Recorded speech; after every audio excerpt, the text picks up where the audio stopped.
मंगलम. Security सर्व्हिसेसमध्ये security in-charge म्हणून retired आर्मीज नियुक्त करणे आहे. तसेच सिक्युरिटी गार्ड नियुक्त करणे आहेत. वयोमर्यादा 18 ते 50. कृपया खालील दिलेल्या नंबरवर त्वरित संपर्क साधावा. मालेगाव स्फोट घटनेचा सीसीटीव्ही आला समोर. आरोपींना केली अटक. शासनाकडून जखमींच्या उपचाराचा होणार खर्च. मालेगाव नायट्रोजन गॅस सिलेंडर स्फोट प्रकरणात दोघांना अटक करण्यात आली आहे. काल सकाळी प्रजासत्ताक दिनी फुगे फुगवत असताना स्फोटाची घटना घडली असून या स्फोटात फुगे घेण्यासाठी थांबलेले 5 जण गंभीर जखमी झाले आहे.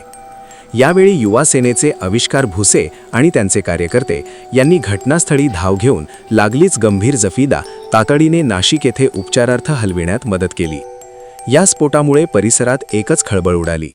या घटनेची मंत्री दादा भुसे यांना समजल्यावर त्यांनी तत्काळ मुख्यमंत्री देवेंद्र फडणवीस व उपमुख्यमंत्री एकनाथ शिंदे यांच्याशी संपर्क साधत सदर घटनेत जखमींवर शासनाकडून आर्थिक मदत मिळावी यासाठी विनंती करून तिला तत्काळ मंजुरी मिळून त्या जखमींवर आता शासनाच्या वतीने संपूर्ण उपचारासाठी आर्थिक मदत मिळणार आहे.